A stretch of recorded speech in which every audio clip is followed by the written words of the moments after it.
حضرت فاروق اعظم کے ہاتھ میں تلوار تھی، گھر سے نکلے، کہنے لگے آج میں اس محمد کا خاتمہ کر دوں گا معاذ اللہ، اس نے گھر گھر فساد پیدا کر دیا تلوار لے کے۔ ابو جہل نے نا غصہ دلایا، کہنے لگا مکے میں کوئی سورما نہیں بچا جو مصطفیٰ کو قتل کر دے معاذ اللہ، 100 سرخوٹ ملیں گے۔ جناب عمر کہتے ہیں تلوار پکڑی، اور یہ سویر کی بات ہے، ابھی رات کو نبی پاک کعبے کا غلاف پکڑ کے کہہ رہے تھے اللہم اعز الاسلام باسلام عمر ابن خطاب، یا اللہ اسلام کو عزت دے دے، عمر کو کلمے کی توفیق دے دے۔ رات حضرت عمر کہتے ہیں دن چڑھا تو تلوار لے کے نا میں باہر نکلا، میں نے کہا آج میں چھوڑوں گا نہیں، ہر گھر میں فساد معاذ اللہ، ہر گھر میں لڑائی۔ فرماتے ہیں رستے میں حضرت ارقم بن زید مل گئے، کہنے لگے کدھر جا رہا ہے؟ میں نے کہا آج میں مصطفیٰ کو قتل کروں گا۔ کہنے لگے جا پہلے اپنے گھر کی خبر لے، تو جدھر جا رہا ہے نا ادھر بعد میں جانا، پہلے اپنے گھر کی پہلے خبر لے۔ کہنے لگا میرے گھر کو کیا ہوا؟ کہنے لگے تیری بہن فاطمہ بنت خطاب اور تیرا بہنوئی سعید بن زید دونوں کلمہ پڑھ چکے، جا پہلے اپنے گھر کی خبر لے۔ حضرت عمر فرماتے میں گیا، بڑا غصہ آیا کہ میرے گھر میں آگ لگ گئی، میں سردار مکے کا اتنا سخت گیر آدمی، میرے گھر میں اسلام آ گئے۔ فرماتے ہیں میں نے جا کے نا اپنی بہن کے گھر کی طرف رخ کیا، دروازے پہ پہنچا تو میں نے سنا اندر سے آواز آ رہی ہے، قرآن پڑھنے کی آواز آ رہی ہے، قرآن پڑھنے کی۔ فرماتے ہیں میں نے دروازے پہ دستک دی، اندر سے آواز آئی کون ہے دروازے پہ؟ میں نے کہا عمر ابن خطاب۔ فرماتے ہیں کہ میرے بہنوئی نے کہا کہ فاطمہ تیرا بھائی بڑا سخت ہے۔ فرماتے ہیں میری بہن نے جلدی سے قرآن کے صفحے لپیٹ کے اوپر رکھ دیے، میرے بھائی جو تھے وہ میرے بہنوئی ایک دروازے کے پیچھے چھپ گئے۔ فرماتے ہیں میری بہن سامنے کھڑی ہے، پیار بھی بڑا تھا، میں نے جاتے ہی کہا کیا کر رہی تھی؟ توجہ ہے آپ کی؟ غلامان محمد جان دینے سے نہیں ڈرتے، یہ سر کٹ جائے یا رہ جائے کچھ پرواہ نہیں کرتے۔ ہمیں لگے کیا کر رہی تھی؟ حضرت فاطمہ خاموش ہے۔ عمر کہتا ہے میں نے ڈانٹ کے، بولتی کیوں نہیں، کیا کر رہی تھی؟ میں نے کہا قرآن پڑھ رہی تھی، قرآن پڑھ رہی تھی۔ کہا تجھے پتا نہیں، تجھے میرا پتا نہیں؟ فرمایا سارا ہی پتا ہے۔ کہا تو جانتی نہیں لات و منات کو برا کہتے ہیں؟ فرمایا وہ بعد کی باتیں تھی، وہ جاننے نہ جاننے کی باتیں۔ دوستو توجہ، حضرت عمر ابن خطاب فرماتے ہیں کہ بہن اس جلال، اس روب، اس اعتماد سے بولتی تھی کہ میں نے ایک تھپڑ مارا بہن کے منہ پہ، میری بہن ادھر جا کے گری۔ فرماتے ہیں کپڑے جھاڑ کے کھڑی ہوئی، کہنے لگی عمر ایک تھپڑ نہیں تو 1000 مار، تو 1000 مار، لیکن یہ امید نہ رکھنا کہ میں قرآن چھوڑ جاؤں گی، یہ امید نہ رکھنا میں قرآن چھوڑ جاؤں گی۔ فرماتے ہیں کہ میرے ہاتھ میں تلوار تھی، میں نے دستے کی طرف سے نا، دستے کی سائڈ سے تلوار بہن کو ماری زور زور سے، سر سے خون نکل آیا۔ فرمایا میں اپنے بہنوئی کی بڑی عزت کرتا تھا، میرا بہنوئی پردے سے نکلا بیوی کو بچانے، میں نے زور زور سے 2 تلوار کی پشتیں اس کے سر پہ بھی ماری، خون نکلا، پھر میری بہن آگے ہوئی، پھر مارا۔ واقعی جب خون نکلا نا بہن کا تو میری بہن نے اپنا خون اپنے ہاتھ پہ لگا کے کہا عمر جس ماں باپ کا خون تیری رگوں میں ہے اس کا میری رگوں میں بھی ہے، اسی کا خون میری رگوں میں بھی ہے۔ فرمایا عمر جس باپ کی پشت سے تو ہے میں بھی اسی باپ کی پشت سے ہوں، جس ماں کی چھاتیوں سے دودھ تو نے پیا ہے میں نے بھی اسی ماں کی چھاتیوں سے دودھ۔ توجہ ہے آپ کی؟ میری بات سمجھ میں آ رہی ہے؟ سنیں بات، رسول اکرم صلی اللہ تعالیٰ علیہ وسلم نے فرمایا، حضرت عمر رضی اللہ تعالیٰ نے فرماتے ہیں نبی پاک پہ نازل قرآن سنا تو جب میری بہن نے اس جلال کے ساتھ بات کی نا کہ عمر میں بھی اسی باپ کی بیٹی ہوں، میں بھی اسی باپ کی بیٹی ہوں، میں بھی اسی قبیلے کی ہوں، خبردار تو ترشرو ہو کے گالی 1000 دے، یہ وہ نشہ نہیں جسے ترشی اتار دے۔ فرمایا تو چارہ کر، ٹیل لگا، لیکن تو مجھے اسلام سے ہٹا سکتا؟ حضرت عمر فرماتے ہیں بہن کا جلال دیکھا تو میں ٹھنڈا ہو گیا، بہن کا جلال دیکھا تو میں نے کہا اچھا مجھے دکھاؤ کیا پڑھ رہی تھی، مجھے دکھاؤ ذرا کیا پڑھ رہی تھی۔ فرماتے ہیں میری بہن کہنے لگی تو کافر ہے، انما المشرکون نجس، جا پہلے وضو کر کے آ، جا غسل کر کے آ، جا پہلے نئے کپڑے دھلے ہوئے پہن کے آ، پہلے تیار ہو کے آ۔ حضرت عمر فرماتے ہیں میں تیار ہو کے آیا، میری بہن نے جھولی میں صفحے رکھے, قرآن پڑھے بہن, سنے بھائی, اللہ تقدیر بدل دیتا ہے. قرآن پڑھے بہن اور سنے بھائی.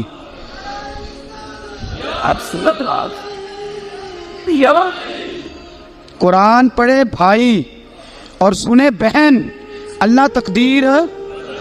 لیکن آج بہن بھائی قرآن تو سنتے سناتے ہی نہیں نا, یہ تو رواج ختم ہو گیا نا. وہ قوم جو کل لڑتی تھی ننگی شمشیروں کے ساتھ, وہ آج سینما دیکھنے جاتی ہے اپنی ہمشیروں کے ساتھ. معاذ اللہ, نعوذ باللہ, استغفر اللہ. ہمارا وہ حال نہیں رہا جو تھا. حضرت عمر فرماتے ہیں بہن نے قرآن پڑھا, میں نے قرآن سنا, پتہ نہیں قرآن میں کیا لذت سی, میں رو رو کے بے حال ہو گیا. فرماتے ہیں میرے جیسا سخت آدمی, میرے جیسا سخت جو کبھی نہیں رویا تھا, آج قرآن سنا. فَإِذَا سَمِعُوا مَا أُنزِلَ إِلَى الرَّسُولِ تَرَىٰ أَعْيُنَهُمْ, جب قرآن, اللہ کا قرآن پڑھا جاتا ہے جو رسول پہ آیا, تو لوگوں کی آنکھوں کو تم دیکھو گے, ان کی آنکھوں میں آنسو ہوتے ہیں. فرمایا میں رو رو کے بے حال ہو گیا. میری بہن کہنے لگی بھائی کیا پروگرام ہے؟ میں نے کہا مجھے بھی لے چلو, مجھے بھی لے چلو. کہا چلو. فرمانے لگے ذرا ٹھہر جاؤ, میرے نا ہاتھ باندھو رسیوں کے ساتھ, نا میرے ہاتھ پیچھے میرے ہاتھ باندھ لو, گلے میں میری تلوار لٹکا لو. میں مارنے آیا تھا, اب میں مجرم بن کے جانا چاہتا ہوں, مجرم بن کے. اور ہمارے شیخ فرمایا کرتے تھے استاد گرامی, حضرت عمر فرمانے لگے مجھے مارتے مارتے لے کے جاؤ. میں چونکہ مارنے آیا تھا نا مجھے. اور ایک پنجابی کا شاعر کہتا ہے حضرت عمر نے کہا گھروں آیا سا مار مقامنے نو, گھروں آیا سا مار مقامنے نو, ہن مینوں مار دے لے چلو. متے عمر دی عمر برباد ہوئے جتھے عمر سوار دے لے چلو. گھروں آیا سا مار مقابلے نو, ہن مینوں مار دے لے چلو. متے عمر دی عمر برباد ہوئے جتھے عمر سوار دے, متے عمر دی عمر برباد ہوئے جتھے عمر سوار دے. فرماتے جب پہنچے نا دار ارقم میں, تو دروازے پہ حضرت امیر حمزہ کھڑے تھے. حضرت امیر حمزہ, ایک شخص کہنے لگا حضرت امیر حمزہ سے عمر آ رہا ہے. فرمایا آنے دو. کہا حضور وہ تلوار بھی گلے میں لٹک رہی ہے. فرمایا آنے دو, وہ اگر عمر ہے تو میں بھی امیر حمزہ ہوں, وہ اگر عمر ہے تو انا اشہد اللہ و رسولہ, میں اللہ رسول کا شعر ہوں, آنے دو. کہا آپ کیا کریں گے؟ کہا ادب ملحوظ رکھے گا تو خاطر سے بٹھائیں گے, نمونہ اس کو ہم خلق محمد کا دکھائیں گے, اگر نیت نہیں اچھی تو میں اس کو قتل کر دوں گا, اسی کی تیغ سے سر کاٹ کے چھاتی پہ دھر دوں گا. میں آنے تو دو, آنے دو عمر کو. حضرت عمر آئے, دروازے میں داخل ہوئے. صحابہ فرماتے ہیں کہ حضور نے شور سنا. فرمایا کون ہے دروازے پہ؟ فرمایا عمر. فرماتے ہیں حضور اٹھے تیزی سے, چادر گر گئی, چادر. حضور تیزی سے اٹھے, کھول دو دروازہ. حضور عمر کے گلے میں تلوار ہے. فرمایا پھاٹک کھول دو. یا رسول اللہ عمر آپ کا دشمن. فرمایا کھولو دروازہ. کہا یا رسول اللہ خطاب کا بیٹا. فرمایا کھولو دروازہ. یا رسول اللہ ابو جہل کا رزق. فرمایا کھولو دروازہ. حضور ماجرا کیا ہے؟ فرمایا وہ اپنے آپ نہیں آیا, میں نے رات اللہ سے دعا مانگی ہے, میں نے مانگ کے لیا ہے, میں نے مانگ کے لیا, وہ اپنے آپ تھوڑا آیا ہے. مانگ. کھولا دروازہ, آنے دو. حضرت عمر جھٹ سے دروازہ کھلا نا, رسول پاک سامنے کھڑے ہو گئے. کیا منظر تھا. ابو بکر فرماتے ہیں تمہیں کیا بتائیں کیا منظر تھا. حضرت ارقم فرماتے ہیں تمہیں کیا بتائیں کیا منظر تھا. میرے حبیب کی گردن تنی ہوئی ہے, آنکھوں میں آنسو بھرے ہیں پر نیچے نہیں گرتے, آنسو بھرے ہیں آنکھوں لیکن نیچے ٹپکتے نہیں. میرے رسول پاک آگے بڑھے, عمر کی گردن جھکی ہوئی ہے, عمر اوپر نہیں دیکھتے. حضور آگے بڑھے, جا کے حضرت عمر کا کندھا زور سے ہلایا. فرمایا کیا پروگرام ہے تیرا, کیا ارادہ ہے تیرا, بول. حضرت فاروق اعظم آنکھ یوں اٹھا کے کہنے لگے سونیا بس اب کلمہ پڑھنے کا ارادہ ہے, سونیا کلمہ پڑھنے کا. صحابہ فرماتے ہیں پتہ نہیں کیا ہوا, پتہ نہیں. حضور کا اتنا جوش ہم نے کبھی نہیں دیکھا, نبی پاک کو نعرہ لگاتے ہم نے پہلے کبھی نہیں دیکھا. جب عمر نے کہا نا سونیا کلمہ پڑھنے آیا ہوں, فرماتے ہیں رسول پاک کے جو آنسو بندے ہوئے تھے نا وہ ٹپ سے نیچے گرے, اور حضور نے فرمایا اللہ اکبر, اللہ اکبر. فرماتے ہیں حضور نے جب اللہ اکبر کہا تو سارے صحابہ بھی کہنے لگے اللہ اکبر, اللہ اکبر, اللہ اکبر. حضرت عمر فاروق کا عدل اور حضرت فاروق اعظم کا انصاف, اس کو دنیا جانتی بھی ہے مانتی بھی ہے۔ حضرت فاروق اعظم رضی اللہ تعالیٰ عنہ قاضیوں کا تقرر کرتے وقت سب سے زیادہ احتیاط کرتے تھے کہ بندہ کس قسم کا ہے، اس کا مزاج کیا ہے، معاشرے میں اس کا وقار کیسا ہے، اس حساب سے اس کو تقرر کرتے تھے قاضی کے لیے۔ اور کیا حال تھا؟ حضرت زید بن ثابت رضی اللہ تعالیٰ عنہ کو آپ نے قاضی مقرر کیا، بعد میں معزول کر دیا۔ کیوں آپ نے معزول کیا ہے؟ تو حضرت عمر کہنے لگے اس کی وجہ ہے، ایک دن ایک شخص نے حضرت ابی بن کعب نے مجھ پر مقدمہ کیا، حضرت عمر پر مقدمہ کر دیا، تو فرماتے ہیں کہ میرے سامنے میں دیکھ رہا تھا، جب میں عدالت میں پہنچا تو زید بن ثابت نے میرا کھڑے ہو کے استقبال کیا، اور جب مدعی آیا ہے تو وہ بیٹھے رہے ہیں۔ تو میں نے کہا کہ جب آپ دونوں میں ملتے وقت انصاف نہیں کر رہے تو فیصلے میں کیسے انصاف کریں گے؟ آپ اس قابل نہیں کہ آپ کو قاضی بنایا جائے، معزول کر دیا۔ اگر میں بحیثیت مجرم، بحیثیت ملزم آیا ہوں، اگر آپ نے میرا کھڑے ہو کے استقبال فرمایا تو پھر مدعی کا تو زیادہ حق بنتا تھا۔ اور ہم پر اعتراض ہے کافر کا، وہ کہتے ہیں تم عدل نہیں کر سکتے۔ بولا آدمی ہے نا، وہ دیکھتا ہے آج کل کے مسلمانوں کو، آج کل کے مسلمانوں کو دیکھ کے رائے قائم کرتا ہے۔ ہم اسے کہتے ہیں ہاں آج کل کے مسلمان نہ دیکھ، وہ جنہوں نے ڈائریکٹ نبی پاک کی نکاح سے فیض پایا تھا انہیں دیکھ، ڈائریکٹ جو رسول پاک کی نکاح کے فیض یافتہ تھے، عدل و انصاف سے بھر دی دنیا۔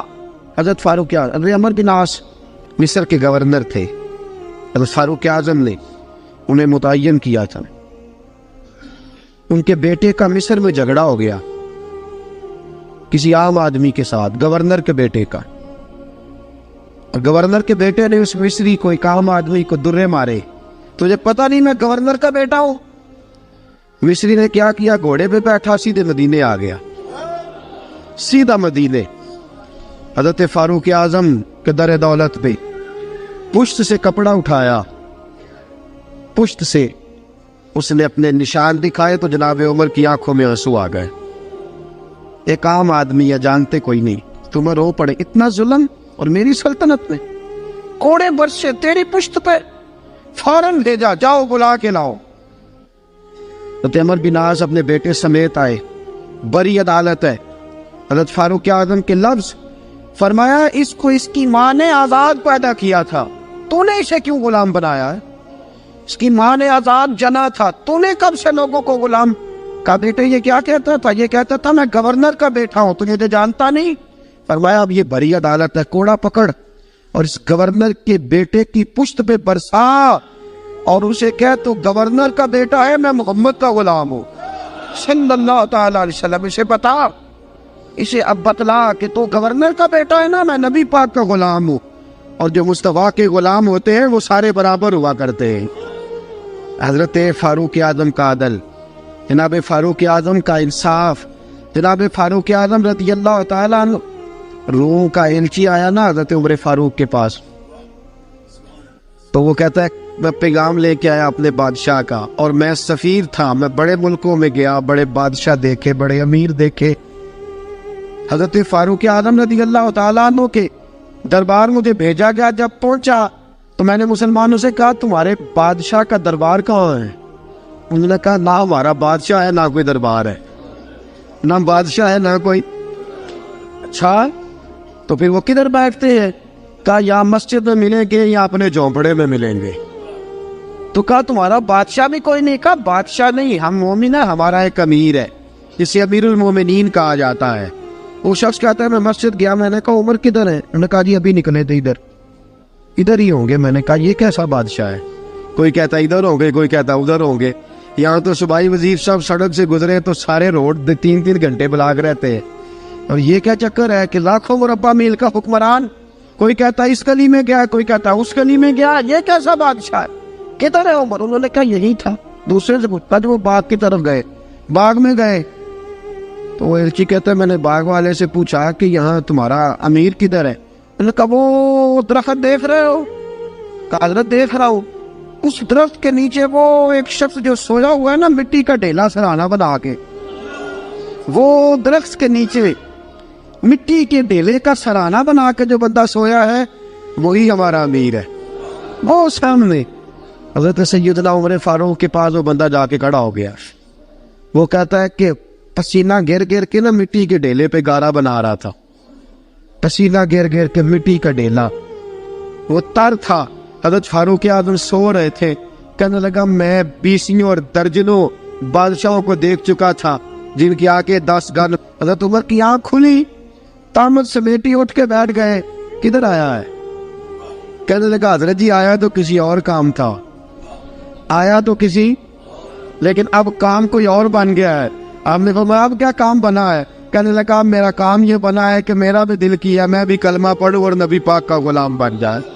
یہ کام بن گیا. اور ساتھیوں بس مدینے میں وہ دن بڑا عجیب تھا جب سیدنا فاروق اعظم کے بیٹے کا معاملہ آ گیا. آج 60 سال کا بوڑھا عمر ابو شامہ حضرت عمر کے صاحبزادے یہودیوں نے سازش کر کے انہیں نبیذ پلا دی. نبیذ جائز تھی, نبیذ کیا کہ شراب پلا دی. پھر مقدمہ قائم ہوا. کہا اب پتہ چلتا ہے عمر کتنا عدل کرتا ہے. سیدنا فاروق اعظم کے پاس گواہ آئے. صاحبزادہ اندر کھانا کھا رہا تھا. فاروق اعظم نے گریبان سے پکڑا, کھینچ کے لائے. فرمایا ابو شامہ چل, تو نے شراب پی ہے, تجھے کوڑے مارے جائیں گے, تیرے لیے 100 یا 80 کوڑوں کی سزا تیاری کر لے. ابو شامہ کہتے ہیں کہ ابا جی انہوں نے نبیذ کہی تھی, شراب پلا دی. فرمایا تو نے پی کیوں؟ تو نے پی کیوں؟ بڑے بزم میں بار شیر مسجد نبوی کا فاروق اعظم. اولاد تو بزدل کر دیتی ہے نا بندے کو, اولاد تو کمزور کر دیتی ہے. آج مدینے نے عجیب ماجرا دیکھا. حضرت فاروق اعظم کی زوجہ روتی ہوئی آئی, کہنے لگی حضرت جی میرا لخت جگر ہے, ایک کوڑے کے بدلے پیدل حج کروں گی, ایک کوڑے کے بدلے صدقہ اور خیرات کروں گی. میرا بیٹا غلطی کر بیٹھا ہے, یہ کام نہ کرے. آپ نے فرمایا تو مجھے کہتی ہے میں یہ کام نہ کروں؟ تیرے حج اور تیرے کوڑے کیا کرتے, تیرے حج اور صدقے کیا کرتے ہیں؟ کوڑے لگانا میرے مصطفیٰ کی شریعت کا قانون ہے. تو بیٹے کی بات کرتی ہے, عمر کا اپنا معاملہ بھی ہوتا تو عمر یہی سلوک کرتا. لوگوں نے کہا حضرت جی آپ تھوڑی دیر, ابھی ان کی والدہ پریشان ہے, گھر میں پریشانی ہے, ذرا ٹھہر جائے, کل پرسوں ترسوں سزا دے لیجیے گا. فرمایا تمہیں یاد نہیں جب مدینے کی ایک بی بی نے چوری کر لی تھی اور میرے مصطفیٰ کی بارگاہ میں کہا گیا تھا حضور ذرا ٹھہر جائے, سزا نہ دے, تو حضور نے فرمایا تھا اگر فاطمہ بھی چوری کرتی تو ہاتھ کاٹ دیتا. تمہیں یاد نہیں نظر مصطفیٰ کے ٹکڑے کھانے والا ہوں, میں کیوں دیر کروں؟ اس نے گناہ کرنے میں دیر کی ہے جو سزا میں دیر کروں, برساؤ کوڑے. حضرت افلا نامی غلام, حضرت جی آپ کا لخت جگر ہے. فرمایا لخت جگر نہ دیکھ, مصطفیٰ کا قانون دیکھ. میرا بیٹا نہ دیکھ, مصطفیٰ کے قانون کا قیام ضروری ہے. اگر علی بیٹے کی قربانی دے سکتا ہے, اگر لوگ فاطمہ کے بیٹے کی قربانی یاد رکھیں گے تو تاریخ کبھی بھی عمر کے بیٹے کی قربانی نہیں بھولے گی. فرمایا غلطی سے ہو گیا یا جیسے بھی, اسے خیال کرنا چاہیے تھا. کوڑے لگاؤ. 80 کوڑے لگے تو بیٹے کی روح پرواز کر گئی. جب جوان بیٹا کسی کا, کوثر نیازی نے کہا تھا باپ کا جنازہ اٹھانا بڑا آسان پر بیٹوں کے جنازے اٹھانے بڑے مشکل ہیں. جب فاروق اعظم کا بیٹے کا انتقال ہوا, بیٹے نے آنکھیں کھولی, باپ کی طرف دیکھا تو سیدنا فاروق اعظم عدل و انصاف 2 آنسو آنکھوں میں آئے. کہ بیٹا حضور سے جا کے کہنا کہ عمر نے بیٹا نہیں دیکھا, کا تیرا قانون دیکھ, جا کے حضور سے میرا پیغام دینا. حضرت ابو شامہ رضی اللہ تعالیٰ عنہ وصال کر گئے. تاریخ کیسے کیسے منظر ازالت الخلفاء شاہ ولی اللہ کی بطور والا پیش کر رہا. حضرت ابو شامہ کا وصال ہو گیا, 20 کوڑے باقی تھے. لوگوں نے حضرت جی آپ کیا کرنا ہے؟ فرمایا اس کا جنازہ پڑھو, اسے قبر میں دفن کرو, باقی 20 کوڑے اس کی قبر پہ مارو, اس کی قبر پہ 20 کوڑے مارو. کا حضرت جی ایسا بھی ہوتا ہے؟ فرمایا اس لیے ایسا ہوتا ہے کہ یہ میرے مصطفیٰ کا قانون ہے, میری اولاد کا معاملہ ہے تو میں درگزر کروں. فرمایا مارو کوڑے. حضرت سیدنا حذیفہ بن یمان فرماتے فاروق اعظم بیٹے کی قبر پہ کھڑے تھے, داڑھی آنسوؤں سے بھری ہوئی تھی. میں دوڑا ہوا آیا, میں نے کہا عمر نہ رو, آج خواب رات تیرے بیٹے کا جنازہ تھا, جنازہ پڑھ کے سویا ہوں تو خواب میں مجھے رسول پاک کی زیارت نصیب ہوئی ہے. نبی پاک خواب میں تھے تو 2 سبز غلے